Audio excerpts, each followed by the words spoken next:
Agora vamos para a próxima aula do professor Vinícius Lemos, do curso completo de recursos no novo Código de Processo Civil. Nós temos aqui hoje o assunto de efeitos recursais. O que são efeitos recursais, por que eles existem e quais são as espécies de efeitos recursais. Primeiramente, nós temos que imaginar que, ao entrar com recurso, esse recurso impacta o processo de tal maneira que alguns efeitos são naturais da própria existência recursal. Então nós temos aqui que toda vez que eu protocolo um recurso, o processo deixa de ser o mesmo, ele terá aqui algumas consequências algumas lógicas, consequências outras que servem para todos os recursos e consequências específicas de alguns recursos. Então isso a gente vai chamar de efeitos recursais. Quais são os efeitos pertinentes aos recursos aqui e cada qual o recurso que tem esse efeito. Primeiro nós temos o efeito devolutivo. O que quer dizer esse efeito devolutivo? Podemos conceituá-lo como o efeito pelo qual o recurso ele coloca novamente, ele devolve a matéria para um novo julgamento. Se eu tive a matéria ali numa sentença, o juiz realizou a decisão, realizou a análise e você, ao não concordar com a análise, você, recorrendo, devolve a matéria para uma reapreciação, e por isso é feito devolutivo. Aqui importa a gente fazer uma conceituação histórica, porque do nome.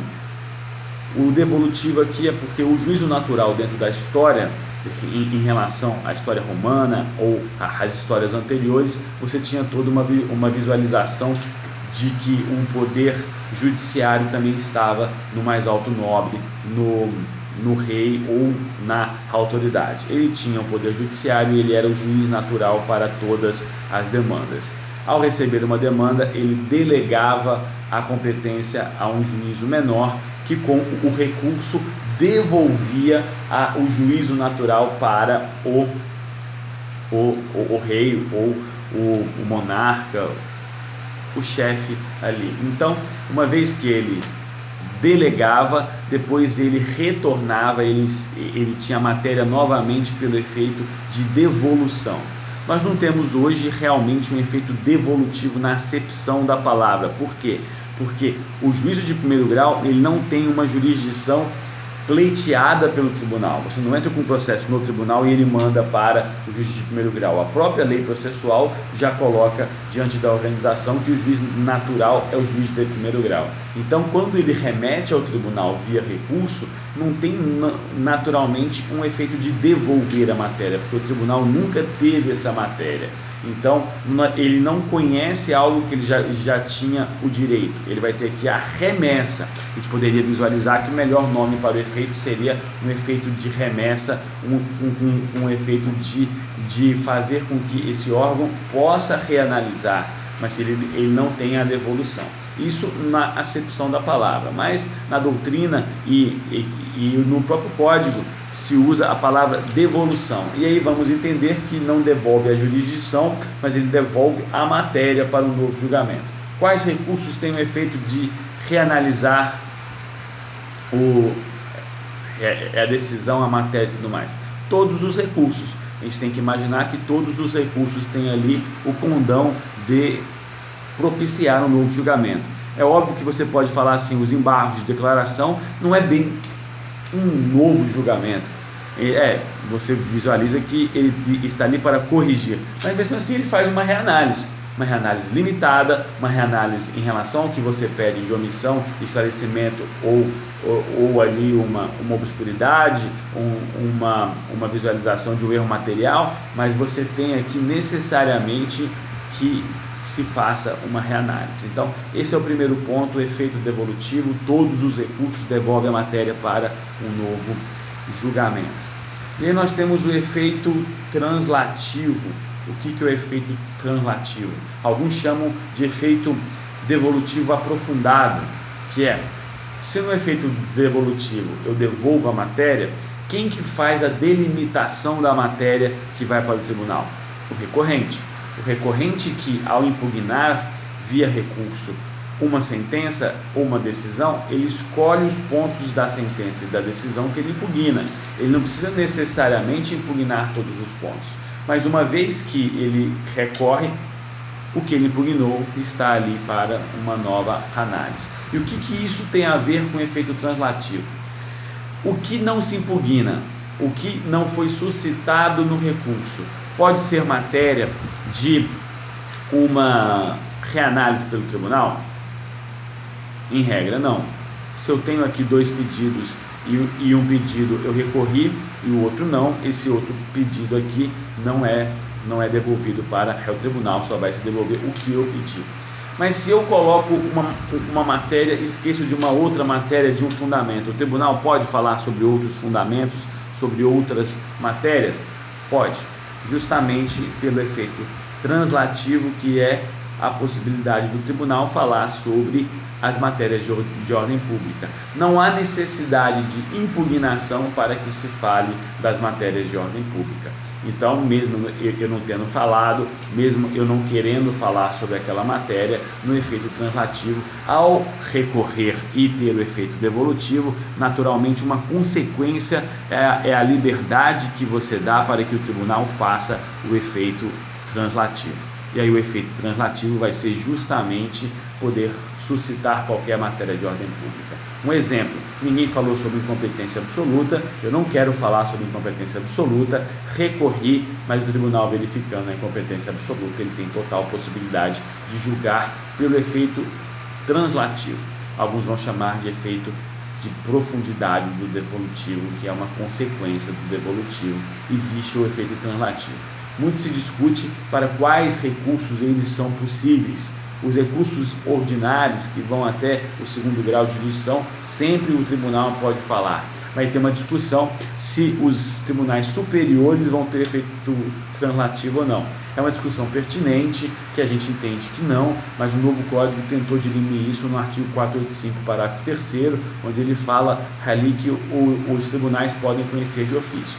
Creio ainda que o STJ não deva aceitar isso, justamente pelo pré-questionamento, né? Você pode suscitar qualquer matéria, mas o STJ tem um posicionamento aqui dúbio, mas que ele leva em consideração que ele não adentra em matérias não impugnadas, independentemente de ser de ordem pública. O novo código tenta mudar isso, mas não sei se terá êxito sobre isso. Então, isso é o efeito translativo. Quais são os recursos que tem? Geralmente os recursos de segundo grau, que vão até o segundo grau, agravo, apelação e tudo mais. Esses seriam os recursos translativos, que tem o efeito translativo. Depois, efeito suspensivo. As decisões judiciais são dotadas ali de uma eficácia. O que é a eficácia? Você quer que a decisão seja passível de um cumprimento. O cumprimento passa justamente pela ordem judicial. Mas toda ordem judicial tem ali um cumprimento. Eu posso já ter uma eficácia imediata? Terão ordens judiciais que sim, como as liminares, como as tutelas provisórias, e tem ordens judiciais que não. Aí nós temos a visualização de uma sentença. Uma vez que eu recorra da sentença, esse recurso vai afetar o processo de tal maneira a lhe conceder um efeito suspensivo. Todos os termos da sentença, por causa da interposição da apelação, ficam suspensos justamente pela interposição do recurso. Eu interpus o recurso e aí a outra parte não pode cumprir a sentença, não pode executar a sentença enquanto não for julgado o recurso. Então, isso daqui é, pelo efeito suspensivo, a eficácia da decisão pode ficar ali à espera do julgamento do próximo recurso. É regra no Brasil sobre o efeito suspensivo? Não. A regra é somente para a apelação. Somente a apelação tem efeito suspensivo automático, que a gente vai ter aqui hoje no artigo 1012 do novo Código de Processo Civil, mas os outros recursos eu posso sempre pleitear. No agravo de instrumento, por exemplo, eu posso fazer o pleito do efeito suspensivo. Eu não vou ali, sempre que tiver o efeito suspensivo, é o pedido ter realmente o deferimento, mas é uma possibilidade. Até nos recursos para os tribunais superiores eu posso fazer o pedido do efeito suspensivo, sendo que somente a apelação vai ter o efeito suspensivo na sua visualização automática. Então esse daqui que a gente pode dizer que é um efeito que, apesar de existente, ele é um efeito que é para poucos recursos. Aí depois nós temos aqui o efeito obstativo. O que é o efeito obstativo? Pela simples interposição de um recurso, eu tenho aqui a visualização de que essa interposição obsta a formação da coisa julgada. Isso quer dizer, se tem recurso, tem possibilidade de provimento, e tendo possibilidade de provimento, a minha decisão não forma ainda coisa julgada. Isso quer dizer que eu tenho uma chance de alterar a decisão. Não forma coisa julgada, impede a formação da coisa julgada. Então o efeito obstativo é o efeito que vai impedir a formação da coisa julgada. Isso daqui é muito importante de nós visualizarmos, e todos os recursos têm o efeito obstativo, porque todos os recursos impedem que a decisão transite em julgado e ao mesmo tempo possibilita a mudança da decisão. Depois nós temos o efeito substitutivo. O que é o efeito substitutivo do recurso aqui? Se eu entendo que tem um efeito devolutivo, que vou devolver a matéria para um novo julgamento, a gente tem aqui a visualização pelo efeito devolutivo de que vai ter uma reanálise. E o efeito substitutivo vai dizer o quê? A nova decisão substitui a decisão anterior. Então, se eu tenho uma apelação que naturalmente impugna uma sentença, o acórdão que julga a apelação, a decisão monocrática que julga a apelação, substitui os efeitos da sentença. Aí qual que vale? A decisão do acórdão ou a sentença? A decisão do acórdão do STJ ou o acórdão de segundo grau? O recurso faz com que a última decisão que tenha valor e vai servir para substituir a decisão anterior. Isso é efeito substitutivo. Mas sempre acontece o efeito substitutivo? Não. Somente se dentro do acórdão, do julgamento, você teve um julgamento do mérito recursal, mérito esse que a gente já teve aula, e aí você tem uma substituição. Se o seu recurso parou no juízo de admissibilidade, não vai ter essa substituição, justamente porque não se entrou na matéria. Então vamos ter uma sentença, uma apelação que não cumpriu o seu juízo de admissibilidade, esse acórdão não substitui os efeitos da sentença anterior, então você precisa da sentença. Então isso é um ponto bastante interessante que a gente tem que visualizar nesse efeito substitutivo. E aí uma pergunta: só porque houve um acórdão que manteve inalterada a sentença, ele vai substituir a sentença?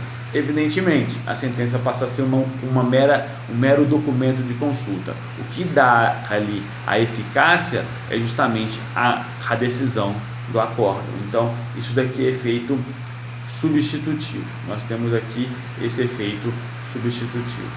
Depois nós temos o efeito expansivo. O que é o efeito expansivo? Você, quando vai recorrer, você tem alguns efeitos em que você já sabe ou que você já almeja.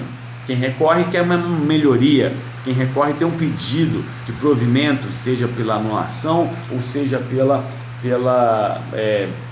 reforma. Então eu quero algo aqui e que vai me trazer um benefício que eu já imagino esse benefício. Pelo efeito expansivo, nós temos aqui a possibilidade de que o meu recurso faz com que eu tenha efeitos que eu não espere, expanda os efeitos do recurso. Um dos exemplos aqui é quando tem um litisconsórcio, somente um recorre, o outro não recorre. Pode ser que o êxito do meu recurso retire a condenação para mim e para uma outra parte. Isso é exceção, mas pode muito bem acontecer. Eu não esperava, eu não queria que o meu recurso, ou nem almejava que o meu recurso tirasse a condenação do outro litisconsorte. Mas se isso aconteceu, o recurso teve aqui uma visualização maior do que eu queria, um efeito maior do que eu queria, e aqui o efeito expansivo. Então nós temos essa visualização aqui do efeito expansivo, conseguir algo a mais do que eu almejava, a mais do que eu queria em termos de efeitos. Depois nós temos o efeito diferido. Esse efeito aqui é bem raro, porque somente algumas espécies recursais têm. O que é o efeito diferido? Alguns recursos dependem de outros recursos para o seu julgamento. Efeito diferido é você ter um vínculo entre um recurso e o julgamento do outro recurso aqui. Isso nós temos no recurso adesivo, que a gente viu lá em classificação recursal. O recurso adesivo ele só existe pela interposição do recurso principal e totalmente atrelado ao recurso principal. Se você não tem o julgamento do recurso principal, logo você também não tem o julgamento do recurso adesivo. E para essa vinculação nós damos o efeito diferido, o nome de diferido a esse efeito. E por último aqui, o efeito interruptivo. O que é o efeito interruptivo? Alguns recursos vão interromper o prazo para a interposição de outros recursos. Esse daqui ele está interligado aos embargos de declaração e embargos de divergência. Se eu entro com embargos de declaração, a sentença ali não vai ser impugnada ou não vai poder ser impugnada por mim por apelação. Entra com embargos de declaração, julga-se os embargos de declaração e depois eu tenho um novo prazo para a interposição do recurso que eu entendo como principal, nesse caso a apelação. Então, enquanto ainda não julga os embargos, os efeitos das sentenças estão interrompidos e aí eu não posso nem recorrer da apelação porque eu interpus um outro recurso anterior. Isso faz com que ele interrompa o prazo, aí eu vou ganhar novos prazos, vou ganhar mais 15 dias justamente para que eu possa recorrer. Isso existe nos embargos de declaração, inclusive para os juizados, porque foi modificada a lei dos juizados sobre isso, e também nos embargos de divergência que já existia, mas se positivou e diz lá que agora terão efeitos interruptivos os embargos de divergência. Então, esses são os efeitos recursais. A aula de hoje falava exatamente sobre efeitos recursais e aí nós voltamos na próxima aula que a gente vai falar sobre a ordem dos processos nos tribunais. Agora nós temos aqui o meu pedido de que você curta a nossa aula, você inscreva no nosso canal e você curta a nossa página no Facebook, página do professor Vinícius Lemos. Um bom estudo e até a próxima aula.